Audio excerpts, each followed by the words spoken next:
Cuán firme cimiento se ha dado a la fe. Le presentamos A través de la Biblia, un análisis de la Biblia libro por libro que nos ayudará a crecer espiritualmente.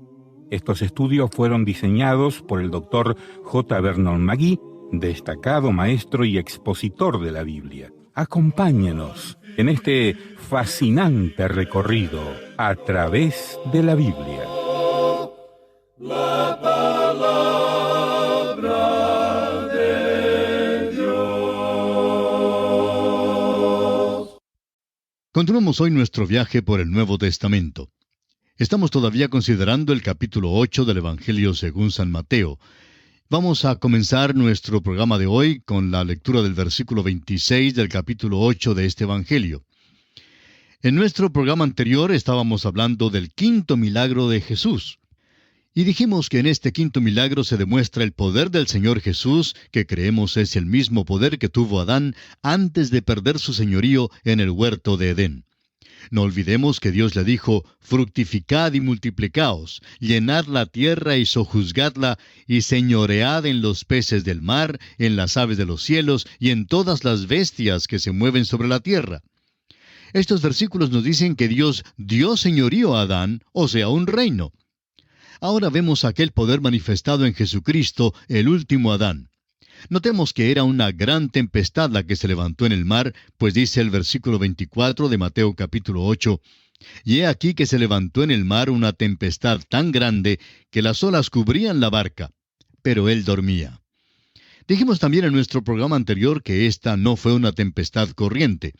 Ya vimos en el relato de la tentación de Jesús que el diablo se apartó de él por un tiempo. Ahora parece que el diablo ha vuelto. Creemos que esta tempestad era realmente satánica en su origen. Esta fue una tempestad de Satanás con el objeto de destruir al Señor. La barca se cubría de olas. ¿Dónde estaba el Señor? Estaba durmiendo. Ahora esto manifiesta el lado muy humano de Jesús. Estaba tan cansado físicamente que aún podía dormir en medio de una tempestad tan violenta. Ahora notemos el versículo 25. Y vinieron sus discípulos y le despertaron diciendo, «Señor, sálvanos que perecemos». Es interesante notar que el Señor podía dormir en medio de una tempestad como esa. Quizá todos nosotros hemos atravesado por circunstancias en las cuales nos hemos sentido nerviosos cuando en medio de la noche se ha desatado una tremenda lluvia o aún una tempestad. Y por eso podemos entender la actitud de los discípulos al sentirse nerviosos. Tan poquita fe tenían ellos. Pero note usted cómo el Señor maneja esta situación. Él les dice aquí en el versículo 26 de este capítulo 8 de Mateo, Él les dijo, «¿Por qué teméis, hombres de poca fe?» Entonces, levantándose, reprendió a los vientos y al mar, y se hizo grande bonanza. El Señor habló al viento y al mar y les puso bozal. Es el significado literal. Así fue como el viento se calmó y las olas llegaron a pacificarse. Puede ser verdad que los discípulos exhibieron muy poca fe durante esta experiencia. Sin embargo, llegó el tiempo cuando las tempestades de la persecución brotaron en la barca de sus vidas y no vemos allí a ninguno de ellos gritando, «Maestro, ¿no tienes cuidado que perecemos?» Cuando brotó la persecución en la iglesia primitiva, no dijeron, «Señor, quítanos la persecución». Pero lamentablemente, eso es lo que nosotros decimos hoy en día. No obstante, los discípulos dijeron, «Señor, danos el valor para mantenernos firmes en Cristo». Esto es lo importante, y hoy necesitamos orar fervientemente pidiendo esa clase de valor y convicción. Ahora note usted la impresión profunda que hizo en sus discípulos al hacer este milagro de calmar la tempestad. Veamos el versículo 27. Y los hombres se maravillaron diciendo, «¿Qué hombre es este que aun los vientos y el mar le obedecen?» Amigo oyente, el que pudo enunciar la ética también es aquel que puede demostrar su dinámica. Y ahora consideremos el sexto milagro. El sexto milagro es un milagro tremendo. No entraremos en todos los detalles, pero tiene que ver con el echar fuera a los demonios. El versículo 28 de este capítulo 8 de Mateo nos dice, «Cuando llegó a la otra orilla, a la tierra de los Gadarenos, vinieron a su encuentro 2 endemoniados que salían de los sepulcros, feroces en gran manera, tanto que nadie podía pasar por aquel camino. Aquí Jesús está en Gadara, como se llama esta región aún hoy en día. Las personas que vivían aquí eran de la tribu de Gad. En el Antiguo Testamento, cuando la tierra se dividió entre las tribus de Israel, la tribu de Gad decidió quedarse en el lado del río Jordán que no le convenía. Ahora, ¿qué le pasó? Bueno, esta tribu se dedicó al negocio de criar cerdos, que como judíos nunca debieron haberlo hecho. Una vez que desobedecemos al Señor, el próximo paso de la desobediencia ya no es tan difícil tomarlo. Dentro de poco ya estamos caminando completamente fuera de su camino y de su voluntad. Cuando Jesús entró en este país, vinieron a él 2 hombres poseídos de demonios. Si fuese posible hacer una comparación en la esfera de lo milagroso, creemos que los milagros que tienen que ver con los demonios serían los más grandes. Por causa de nuestra casi absoluta ignorancia de los demonios, este asunto no nos impresiona como debiera impresionarnos.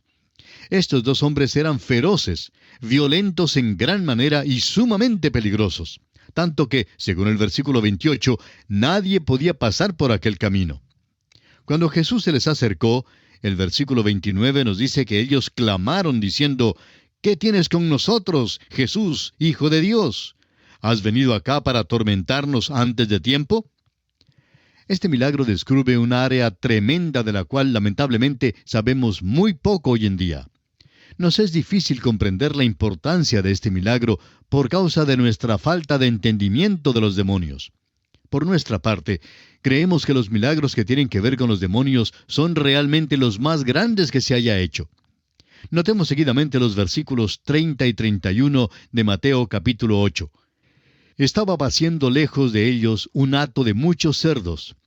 Y los demonios le rogaron diciendo: «Si nos echas fuera, permítenos ir a aquel hato de cerdos».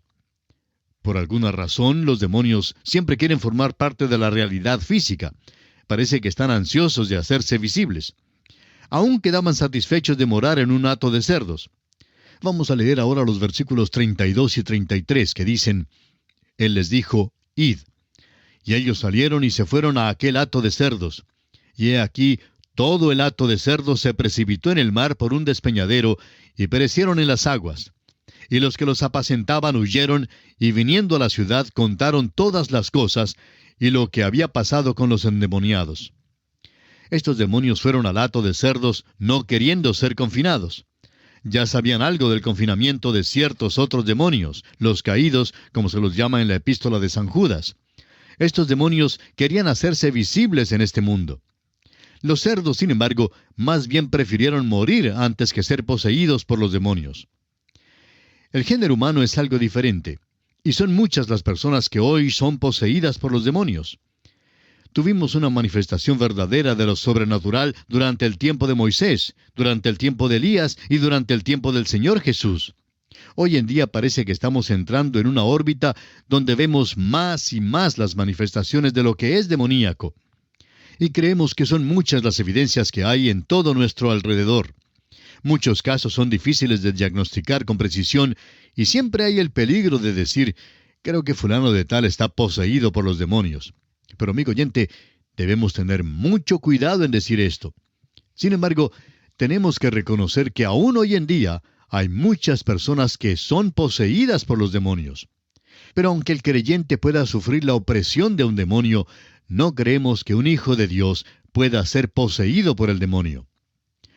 Un médico cristiano que trabajaba con personas anormales dijo en cierta ocasión que él estaba muy seguro que muchos de sus casos estaban realmente dentro de la esfera de lo sobrenatural. En otras palabras, eran casos de personas poseídas por demonios. Debemos pues enfatizar que ningún hijo de Dios puede ser poseído por los demonios. Ahora, el versículo 34 y final de este capítulo 8 de Mateo nos dice: «Y toda la ciudad salió al encuentro de Jesús, y cuando le vieron, le rogaron que se fuera de sus contornos». Esto ciertamente es irónico, ¿verdad? Estas personas prefieren tener a sus cerdos antes que a Jesús. Amigo oyente, esto no es peculiar de los gadarenos únicamente. En nuestro tiempo hay muchísimas personas que prefieren los cerdos más que a Jesucristo, lo cual, por supuesto, es verdaderamente lamentable. Y esto concluye nuestro estudio del capítulo 8 del Evangelio según San Mateo. Y entramos ahora al capítulo 9. En este capítulo Jesús hace 6 milagros más. Llama a Mateo, contiende con los filisteos y continúa su ministerio en Galilea. Los 6 milagros en este capítulo continúan demostrando el poder dinámico del Señor. El versículo 1 del capítulo 9 dice: Entonces, entrando Jesús en la barca, pasó al otro lado y vino a su ciudad. Jesús salió del país de los Gadarenos, quienes le pidieron que se fuera, y regresó a Capernaum. Ahora el versículo 2 nos dice: Y sucedió que le trajeron un paralítico tendido sobre una cama. Y al ver Jesús la fe de ellos, dijo al paralítico: Ten ánimo, hijo, tus pecados te son perdonados.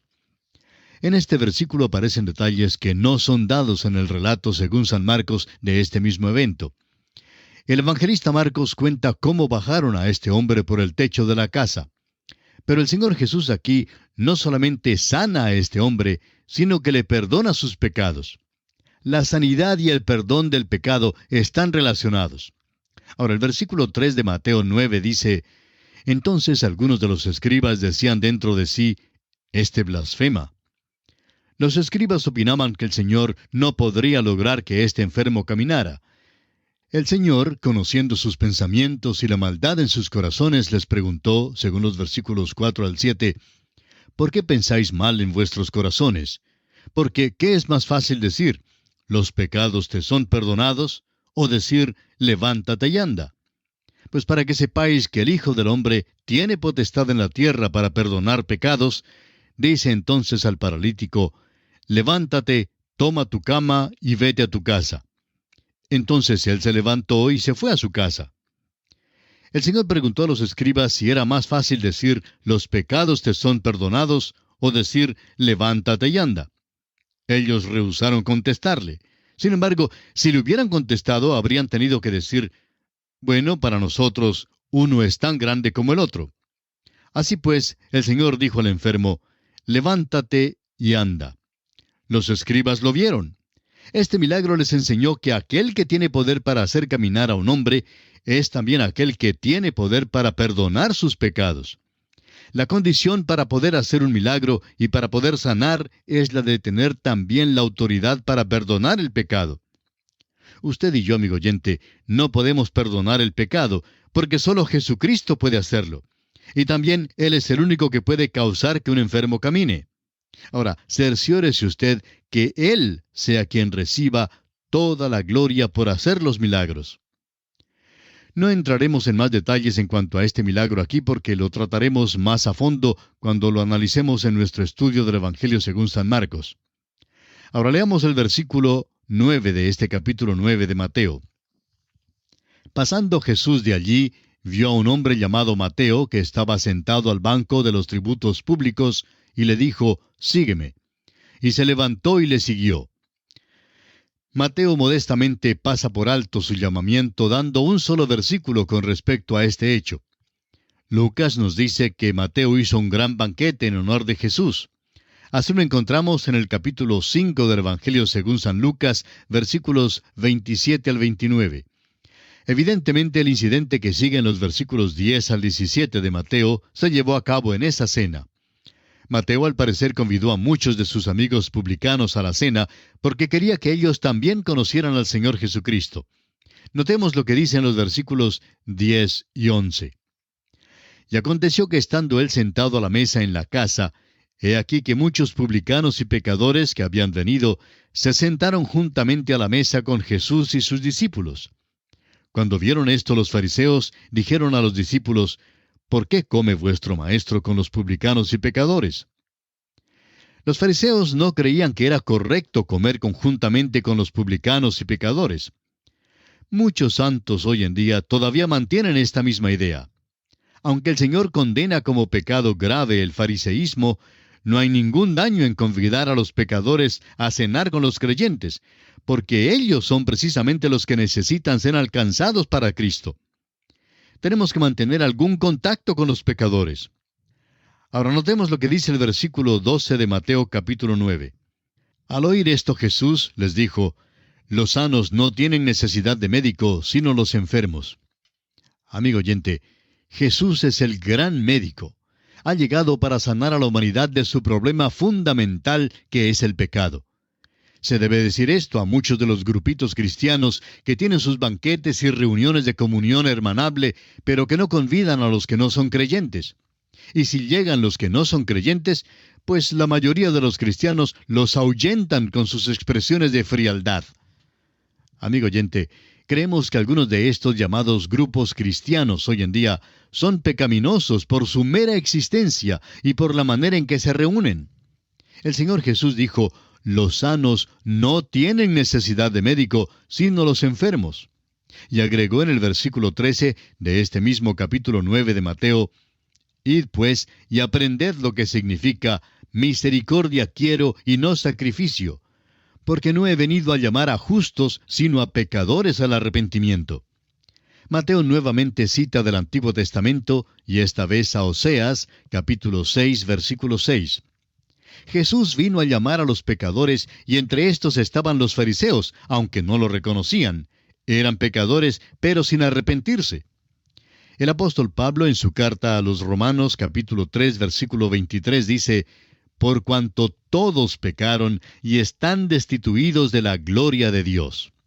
Ahora el versículo 14 de este capítulo 9 del Evangelio según San Mateo nos dice, entonces vinieron a él los discípulos de Juan, diciendo, ¿por qué nosotros y los fariseos ayunamos muchas veces, y tus discípulos no ayunan? Los discípulos de Juan el Bautista, tanto como los fariseos, habían estado observando a Jesús.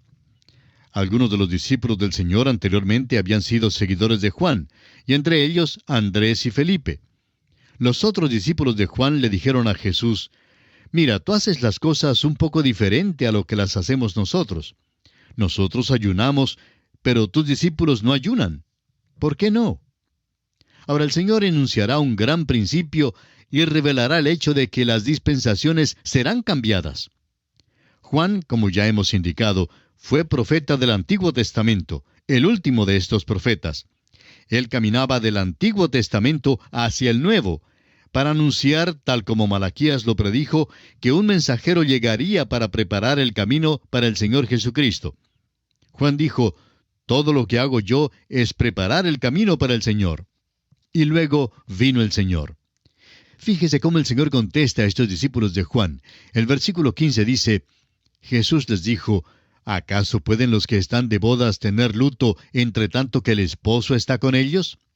Pero vendrán días cuando el esposo les será quitado, y entonces ayunarán. El ayuno tiene un verdadero valor en la iglesia hoy en día, pero Dios no nos ha dado ningún mandamiento de ayunar. El ayuno realmente se hace casi como una expresión de luto, y nosotros tenemos la presencia de Cristo con nosotros, por lo cual debemos regocijarnos de ella.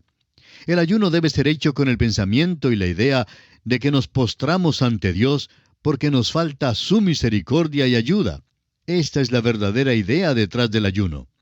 El Señor luego explica el cambio de las dispensaciones, es decir, de la ley del Antiguo Testamento a la gracia del Nuevo Testamento. La parábola que sigue revela que Jesús ha venido para presentar algo que es enteramente nuevo. Nada pudo haber sido más fuerte para aclarar que una nueva dispensación quedaba en lontananza. Y consideraremos esta parábola, Dios mediante, en nuestro próximo programa.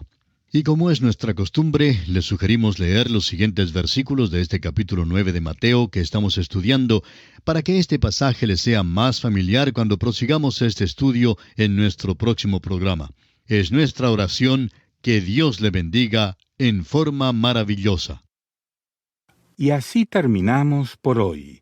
Escríbanos y cuéntenos qué le pareció y cómo le ayudó el estudio de hoy. Si desea recibir las notas y bosquejos de lo que estamos estudiando, suscríbase gratis en nuestra página en Internet. Esta es la dirección: atravesdelabiblia.org/notas. atravesdelabiblia.org/notas. Repito, atravesdelabiblia.org/notas.